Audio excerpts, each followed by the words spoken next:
ده موبايل جديد تاني في الفئة الاقتصادية اللي سعرها دلوقتي بقى يتخطى ال 10000 جنيه.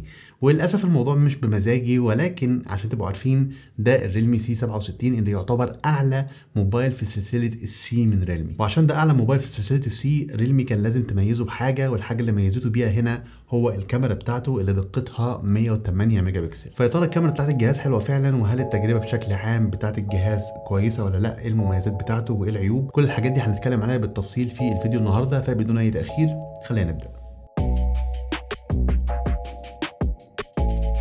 السلام عليكم واهلا بيكم في فيديو جديد للريلمي سي 67 اللي يعتبر اقوى موبايل من سلسله السي في ريلمي. وقبل ما نخش على الكاميرا والتجربه بتاعتها، خليني اقول لكم ان الشيء المميز كمان في الموبايل ده هو التصميم بتاعه. اللون اللي معايا من الجهاز ده هو اللون الاسود، ولكن اللون بتاعه مش اسود قوي، اللون تحس ان هو جراي غامق شويه. الظهر هتلاقيه مصنفر بشكل كده مختلف، وهتلاقي فيه خطوط بالورب مع اللوجو بتاع ريلمي اللي مكتوب، وكمان حوالين فريم الكاميرات في جزء هتلاقيه لامع مش مصنفر زي باقي الظهر. الفريم بتاع الكاميرات هنا كمان هتلاقيه بارز شويه عن الظهر، وده علشان السنسور ال 108 ميجا بكسل اللي حجمه كبير. ولكن الفريم نفسه هتلاقي فيه من تحت كده اهو في اطار ذهبي، وبعد كده هتلاقي الدايرتين اللي بيحاوطوا الكاميرتين اللي موجودين في الجهاز. فاوفر اول كده اهو تحس ان التصميم مبذول فيه مجهود علشان يطلع حاجه حلوه فعلا. كمان فريم الجهاز هتلاقيه بلاستيك زي الظهر، وهتلاقي فيه المنافذ المعتاده بما فيها زرار الباور المدمج فيه البصمه اللي كانت سرعتها كويسه جدا. وكمان الجهاز ده هتلاقي فيه منفذ 3.5 مللي، وكمان مايك تاني لعزل الضوضاء. المميز كمان في الجهاز هنا ان فيه سماعات استيريو، السماعه اللي تحت بجانب سماعه المكالمات،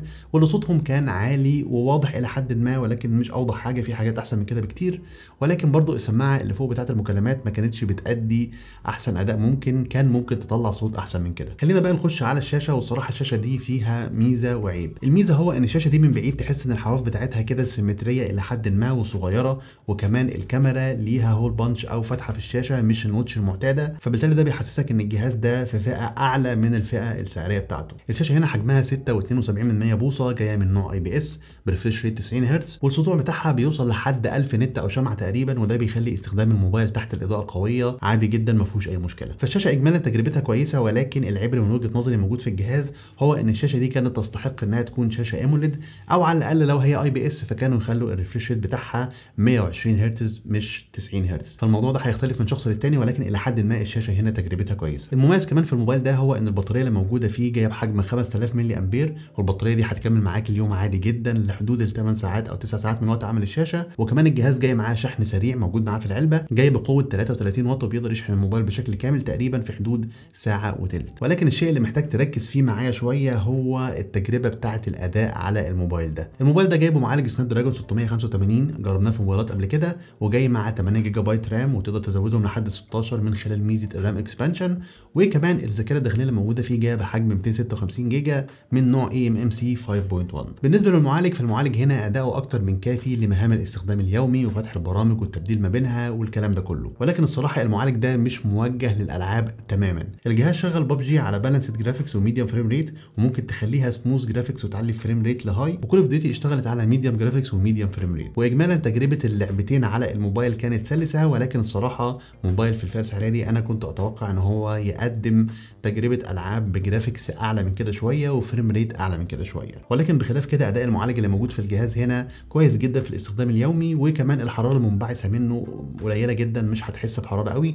وال90 هرتز اللي موجوده في الموبايل هتحسسك ان الجهاز اسلس من الطبيعي. فبشكل عام الجهاز هنا مناسب اكتر للاستخدام الطبيعي والعادي مش الالعاب. ولكن المميز في الجهاز هنا كمان هو تجربه الشبكات اللي موجوده فيه. الجهاز هنا بيقدر ياخد خطين وبيشغلهم 4G في نفس الوقت، ولكن في مكان منفصل لكارت الميموري، فانت مش مضطر تستغنى عن احد الخطوط عشان تحط كارت. صوت سماعه المكالمات كان عالي وواضح، والجهاز كمان فيه مايك منفصل لعزل الضوضاء. وبشكل عام تجربه الجهاز في التقاط الشبكات وقوه اشاره الواي فاي والجي بي اس ما كانش فيها اي مشاكل. فبالتالي خلينا نخش بقى على الشيء المهم في الموبايل ده، وهو تجربه الكاميرات اللي موجوده فيه. الجهاز ده جايب كاميرتين خلفيتين، واحده منهم ملهاش لازمه اللي هي ال 2 ميجا بكسل بتاعه العزل، والكاميرا الثانيه هي الكاميرا الاساسيه اللي موجوده في الجهاز اللي جايه بدقه 108 ميجا بكسل مع فتحه عدسه اف 1.8. ومن الاول كده مش عاوز يبقى عندك توقعات كبيره علشان رقم الميجا بكسل الكبير بتاع الكاميرا. الصبح الكاميرا كويسه مش وحشه، التفاصيل والديناميك رينج مقبولين، والالوان هتلاقيها متوازنه بشكل كبير. ولكن بالليل الصراحه الصور ناعمه شويه، الديناميك رينج بتحس ان هو على قده، ومعالجه الالوان ما زالت كويسه، والوضع الليلي بيظبط الصور الى حد ما ولكن مش فرق كبير. اما الكاميرا السيلفي اللي موجوده في الجهاز فجايه بدقه 8 ميجا بكسل مع فتحه عدسه اف 2.1،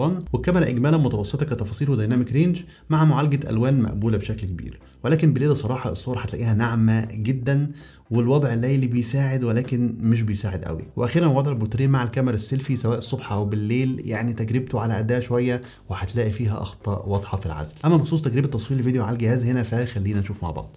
هنجرب تصوير الكاميرا الخلفيه فيديو سريعا، فالجهاز بيصور 1080 30 فريم في الثانيه.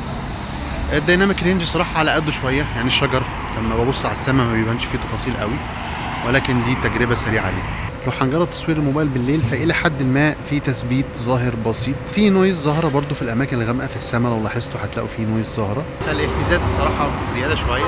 الديناميك رينج بيلعب برده، يعني مع ان احنا دلوقتي داخلين على المغرب فالشمس او السماء مش منوره قوي، يعني الديناميك رينج صراحه على قده صراحه شويه، ولكن اوفر اول الفيديو كويس، ولكن الديناميك رينج كان محتاج يكون احسن سنه عن كده.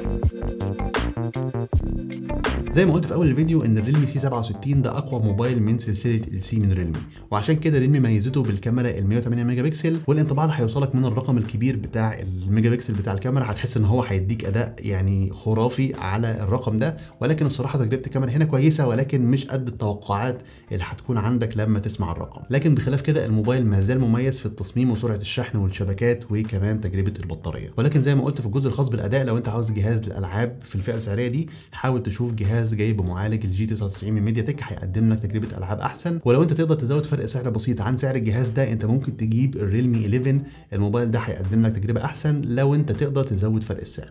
لو مش هتقدر فما زال الموبايل ده هيقدم لك تجربه كويسه طالما ان انت مش عاوزه للالعاب بشكل اساسي. وبس كده، دي كانت كل حاجه في الفيديو ده. لو عندك اي سؤال اكتبه في التعليقات، وما تنساش لايك وكومنت وشير سبسكرايب، واشوفكم ان شاء الله في فيديو جديد قريب جدا. سلام.